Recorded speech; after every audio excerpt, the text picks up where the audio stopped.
사랑하는 형제자매 여러분, 하나님의 크신 은혜와 평강이 여러분의 삶에 가득하기를 기도합니다. 오늘 우리는 성경에서 가장 심오하고 아름다운 책 중 하나인 히브리서의 첫 장을 함께 묵상하고자 합니다. 이 깊은 진리의 말씀을 통해 우리를 향한 하나님의 놀라운 사랑과 계획을 발견하는 귀한 시간이 되기를 소망합니다. 본격적인 말씀에 들어가기 앞서 잠시 여러분께 부탁의 말씀을 드립니다.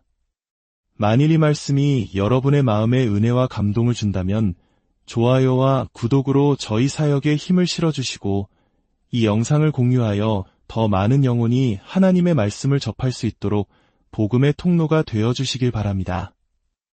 여러분의 작은 동참이 하나님의 나라를 확장하는 귀한 씨앗이 될 것입니다. 이 말씀을 듣는 모든 분들의 가정과 삶의 터전 위에 주님의 축복이 함께하시기를 간절히 기도합니다. 자, 이제 히브리서 한 장의 세계로 함께 들어가 보겠습니다. 많은 학자들이 히브리서의 저자가 누구인지에 대해 오랫동안 논의해왔습니다. 어떤 이들은 사도 바울의 문체와 비슷하다고 말하고 또 다른 이들은 아볼로나 다른 인물을 거론하기도 합니다. 하지만 분명한 사실은 이 서신에는 저자의 서명이 남아있지 않아 우리가 정확히 누구인지 알 수 없다는 것입니다. 그러나 저자가 누구인지보다 더 중요한 사실이 있습니다. 그것은 바로 이 책의 진정한 저자는 성령 하나님이시라는 것입니다. 성경의 모든 말씀은 하나님의 감동으로 기록되었기 때문입니다. 히브리서는 그 제목에서 알 수 있듯이 히브리인들, 즉 유대인 그리스도인들을 위해 쓰여진 편지입니다. 당시 예루살렘 교회 안에는 예수님을 믿으면서도 여전히 유대교의 율법과 전통을 고수하려는 이들이 많았습니다. 그들은 이방인 신자들에게까지 할례를 받고 모세의 율법을 지켜야만 구원을 얻을 수 있다고 주장하며 혼란을 주기도 했습니다. 그들에게는 유대교의 문화적 관습이 깊이 뿌리내려 있었습니다. 이방인과는 식사를 하지 않고 부정한 음식은 피하며 정기적으로 성전에 올라가 제사를 드리는 행위들이 계속되고 있었죠. 심지어 예수 그리스도를 구주로 영접했던 이들 중 일부는 다시 성전으로 돌아가 짐승을 제물로 바치며 죄 사함을 구하려는 안타까운 모습을 보이기도 했습니다. 바로 이러한 배경 속에서 히브리서 저자는 펜을 들었습니다. 그는 예수 그리스도를 떠나 다시 유대교의 종교 시스템 안에서 구원을 찾으려는 것이 얼마나 위험한 일인지를 강력하게 경고합니다. 한번 하늘의 은사를 맛보고 다가올 하나님 나라의 능력을 경험했던 이들이 다시 옛 방식으로 돌아가 제사장 앞에서 속죄 제사를 드리는 것은 단번에 영원한 제물이 되신 그리스도를 다시 십자가에 못 박는 행위와 같다고 말합니다. 그리스도 외에는 더 이상의 제사가 필요 없다는 진리를 선포하는 것입니다. 히브리서는 하나님의 존재를 증명하려 하지 않습니다. 성경은 처음부터 끝까지 하나님의 존재를 당연한 전제로 이야기합니다. 마치 우리가 스스로의 존재를 증명할 필요가 없는 것처럼 창조주 하나님께서 당신의 존재를 피조물에게 증명하려 애쓰는 것은 어색한 일입니다. 하나님께서 우리에게 말씀을 주셨다는 사실 자체가 그분의 존재를 증명하는 가장 확실한 증거입니다. 존재하지 않는 이가 어떻게 말을 할 수 있겠습니까? 이처럼 히브리서는 두 가지 위대한 진리를 전제하며 시작합니다. 첫째, 하나님은 존재하신다. 둘째, 그 하나님은 인간에게 말씀하셨다. 1절 말씀입니다. 옛적의 선지자들을 통하여 여러 부분과 여러 모양으로 우리 조상들에게 말씀하신 하나님이 이 모든 날 마지막에는 아들을 통하여 우리에게 말씀하셨으니 그렇습니다. 하나님께서는 구약 시대 내내 다양한 방법으로 당신의 뜻을 나타내셨습니다. 창세기에서는 선지자가 없었기에 천사들을 통해 말씀하셨습니다. 천사라는 단어의 어원이 메신저 즉 소식을 전하는 자인 것처럼 그들은 하나님의 신실한 전달자들이었습니다. 이후 하나님께서는 모세와 같이 기름 부음받은 지도자를 통해 말씀하기 시작하셨습니다. 시내산의 두려운 광경 앞에서 백성들은 모세에게 간청했습니다. 당신이 하나님께 나아가 말씀을 듣고 우리에게 전해주시오. 우리가 듣고 순종하겠나이다. 그리고 여호수아를 통해 또한 제사장들을 통해 말씀하셨습니다. 백성들은 우림과 둠밈을 가진 제사장에게 나아가 하나님의 뜻을 물었고 하나님께서는 그들을 통해 응답하셨습니다. 시간이 흘러 하나님께서는 선지자들을 세우시고 그들의 입을 통해 직접적으로 당신의 백성에게 말씀하셨습니다. 에스겔 선지자처럼 한쪽으로 오래 누워있거나 하는 상징적인 행동을 통해 말씀하시는 독특한 방법도 사용하셨습니다. 이처럼 구약은 하나님께서 다양한 시대에 다양한 방식으로 인간에게 말씀하신 위대한 기록입니다. 그러나 이 모든 날 마지막에, 즉 역사의 최종장에 이르러 하나님께서는 이전과는 비교할 수 없는 가장 완전하고 최종적인 방법으로 우리에게 말씀하셨습니다. 바로 당신의 아들을 통해서입니다. 예수 그리스도는 하나님의 최종 계시입니다. 우리가 하나님에 대해 알아야 할 모든 것, 하나님의 사랑과 공의, 그분의 성품과 계획의 모든 것이 예수 그리스도 안에 완벽하게 나타나 있습니다. 예수님 이전의 계시들은 때로 불완전하고 오해되기도 했지만 예수님은 하나님에 대한 궁극적인 이해와 메시지를 가지고 이 땅에 오셨습니다. 그러므로 아들을 통한 하나님의 계시는 천사나 모세 혹은 어떤 위대한 선지자를 통한 계시보다 월등히 뛰어납니다. 이것이 히브리서 전체를 관통하는 핵심 주제입니다. 히브리서 저자는 이제 아들이신 예수 그리스도에 관한 7가지 놀라운 사실을 선포합니다. 첫째, 하나님은 아들을 만유의 상속자로 세우셨습니다. 선지자들은 장차 임할 영광스러운 하나님의 나라를 희미하게나마 엿보았습니다. 그들은 모든 사람이 평화롭게 살고 아픈 자나 저는 자 없이 모두가 기쁨으로 뛰놀며 눈먼 자가 하나님의 영광을 보는 시대를 내다보았습니다. 하나님께서는 바로 위대한 나라의 상속자로 당신의 아들을 지명하셨습니다. 그분은 만왕의 왕이요 만주의 주로서 영원히 다스리실 것입니다. 그리고 그리스도 안에서 하나님의 자녀가 된 우리 또한 그분과 함께한 공동 상속자가 되는 놀라운 은혜를 받았습니다. 둘째, 아들을 통하여 모든 세계를 지으셨습니다. 요한복음 1장은 태초에 말씀이 계시니라. 이 말씀이 하나님과 함께 계셨으니 이 말씀은 곧 하나님이시니라. 만물이 그로 말미암아 지은 바 되었으니 지은 것이 하나도 그가 없이는 된 것이 없느니라고 증언합니다. 골로새서는 만물이 그에게서 창조되되 그를 위하여 창조되었고 또한 만물이 그 안에 함께 섰다고 말합니다. 예수님은 창조의 주체이십니다. 셋째, 아들은 하나님의 영광의 광채이십니다. 이것은 단순히 빛을 반사하는 거울 같은 존재라는 의미가 아닙니다. 마치 태양 그 자체에서 빛이 뿜어져 나오듯 하나님의 본질적인 영광이 아들을 통해 발산된다는 의미입니다. 인간은 감히 가까이 가지도 못할 찬란한 빛, 그 영광의 본체가 바로 예수 그리스도이십니다. 요한계시록에서 새 하늘과 새 땅에는 해나 달의 비침이 쓸데없으니 이는 어린 양이 그 등불이 되심이라고 기록된 것처럼 천국은 예수 그리스도를 통해 나오는 하나님의 영광으로 환하게 빛날 것입니다. 넷째, 아들은 그 본체의 형상이십니다. 예수님께서는 나를 본 자는 아버지를 보았거늘 이라고 말씀하셨습니다. 이것은 생김새가 닮았다는 차원을 넘어 하나님의 인격과 속성, 그 본질 자체가 아들 안에 완벽하게 체현되어 있다는 선언입니다.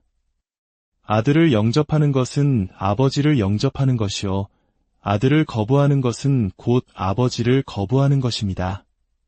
다섯째, 그의 능력의 말씀으로 만물을 붙들고 계십니다.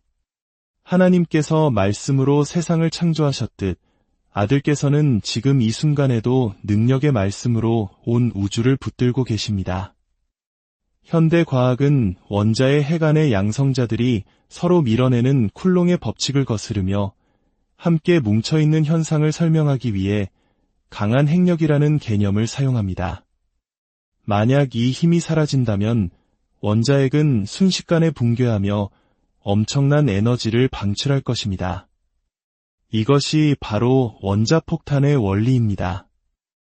이 우주 전체를 구성하는 모든 원자들이 붕괴하지 않고 질서를 유지하는 것은 바로 예수 그리스도께서 그의 능력의 말씀으로 붙들고 계시기 때문입니다. 그분이 놓아라 한마디만 하시면 온 우주는 한순간에 사라질 수 있습니다. 이 얼마나 경이롭고 두려운 권능입니까? 여섯째, 죄를 정결하게 하는 일을 하셨습니다. 구약시대 대속죄일에는 오직 대제사장만이 홀로 지성소에 들어가 백성의 죄를 위한 속죄 제사를 드릴 수 있었습니다. 다른 제사장들은 도울 수 없었습니다. 이처럼 인류의 죄를 대속하기 위한 위대한 사역은 오직 예수님 홀로 감당하셔야 했습니다. 겟세마네 동산에서 천사들이 그를 도왔지만 십자가 위에서는 어떤 천사의 도움도 없었습니다. 그분은 철저히 홀로 우리의 모든 죄와 저주를 짊어지시고 고통당하셨습니다.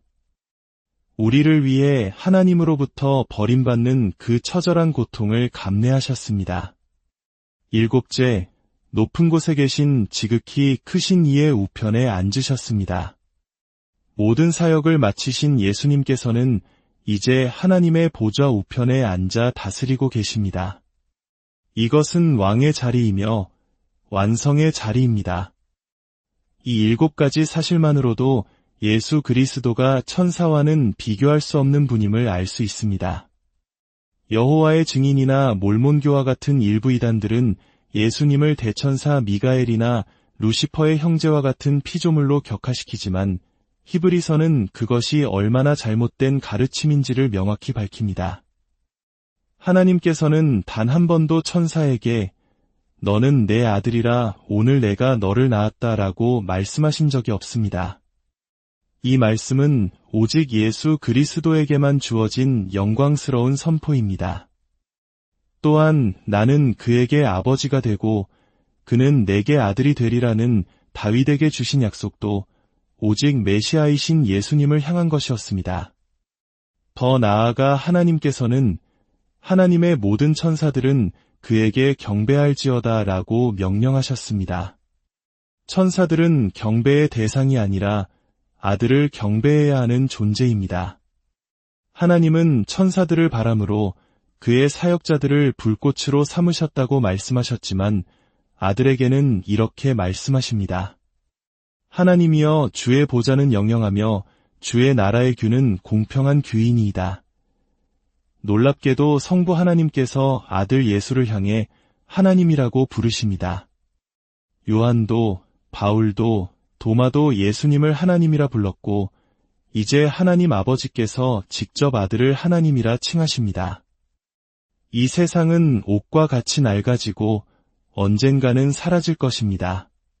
태양도 수명을 다하고 우주도 엔트로피 법칙에 따라 쇠퇴하고 있습니다. 그러나 아들이신 예수님은 영원하시며 그의 해는 다함이 없을 것입니다. 하나님께서는 어떤 천사에게 내가 내 원수로 내 발등상이 되게 하기까지 너는 내 우편에 앉아있으라고 말씀하신 적이 있습니까? 없습니다. 천사들은 구원받을 상속자들을 위하여 섬기라고 보내심을 받은 영들일 뿐입니다. 그들은 하나님을 섬기고 또한 우리 성도들을 돕는 존재입니다. 그러나 예수님은 섬김을 받는 분이시며 다스리는 왕이십니다. 그러므로 우리는 아들을 통해 주신 위대한 구원의 말씀을 더욱 진지하게 받아들여야 합니다. 천사들을 통해 주신 율법을 어긴 자들도 마땅한 보응을 받았다면 하물며 하나님의 아들이 직접 선포하시고 사도들이 증언했으며 하나님께서 수많은 표적과 기사, 성령의 은사들로 친히 확증하신 위대한 구원을 등한히 여기면 우리가 어찌 그 심판을 피할 수 있겠습니까? 우리가 받은 구원은 결코 값싼 것이 아닙니다. 율법 아래서는 모든 죄가 공의로운 대가를 치러야 합니다. 그것이 율법의 역할입니다. 그러나 예수님께서는 우리에게 하나님의 은혜와 믿음으로 말미암는 죄 용서를 가르쳐 주셨습니다. 우리는 이 진리에서 떠내려가지 않도록 굳게 붙들어야 합니다. 예수님은 우리를 구원하시기 위해 잠시 천사들보다 조금 못하게 되셨습니다. 즉, 우리와 같은 혈과 육을 지닌 인간이 되셨습니다. 하나님으로서는 죽으실 수 없기에 죽음을 맛보시기 위해 인간의 연약한 몸을 입으신 것입니다. 그분은 우리처럼 피곤함을 느끼셨고 배고픔을 아셨으며 슬픔의 눈물을 흘리셨습니다. 시편 8편에서 다윗은 밤하늘의 웅장한 별들을 보며 노래했습니다. 주의 손가락으로 만드신 주의 하늘과 주께서 베풀어 두신 달과 별들을 내가 보오니 사람이 무엇이기에 주께서 그를 생각하시며 인자가 무엇이기에 주께서 그를 돌보시나이까. 우리 역시 고요한 밤 쏟아질 듯한 별들 아래 서면 다윗과 같은 감격과 경외감에 휩싸이곤 합니다. 이 광대한 우주 속에서 먼지 같은 나를 창조주께서 기억하시고 심지어 찾아오시기까지 하신다는 사실 앞에 우리는 그저 할 말을 잃게 됩니다. 하나님은 본래 인간을 천사보다 조금 못하게 지으시고 영광과 존귀로 관을 씌우시며 만물을 다스리는 권세를 주셨습니다. 그러나 인간은 죄로 인해 그 권세를 잃어버렸습니다. 하지만 이제 우리는 예수님을 봅니다. 우리와 같이 인간이 되셔서 죽음의 고난을 받으심으로 영광과 존귀로 관을 쓰신 예수님을 봅니다. 그분은 하나님의 은혜로 모든 사람을 위하여 죽음을 맛보셨습니다. 그분이 십자가에서 나의 하나님, 어찌하여 나를 버리셨나이까 라고 절규하신 것은 우리의 죄를 짊어지심으로 하나님 아버지로부터 분리되는 영적 죽음의 고통을 겪으셨기 때문입니다. 그분이 대신 죽으셨기에 우리는 영원한 죽음을 맛보지 않아도 됩니다. 그분이 버림받으셨기에 우리는 결코 하나님께 버림받지 않을 것입니다. 그분은 고난을 통해 구원의 창시자로서 온전하게 되셨습니다.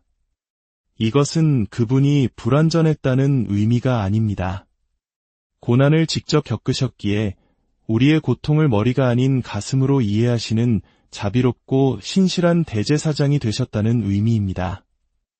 사랑하는 자녀를 잃은 슬픔을 겪어보지 않은 사람이 어떻게 그 부모를 진정으로 위로할 수 있겠습니까? 예수님은 우리의 모든 시험과 아픔을 친히 겪으셨기에 우리가 시험당할 때 능히 도우실 수 있습니다. 그분은 우리가 얼마나 연약한 질그릇인지 아십니다. 그는 우리를 형제라 부르기를 부끄러워하지 아니하셨습니다. 창조주께서 피조물인 우리를 형제라 불러주시는 이 놀라운 은혜를 생각할 때 우리는 무슨 말로 감사를 드려야 할까요?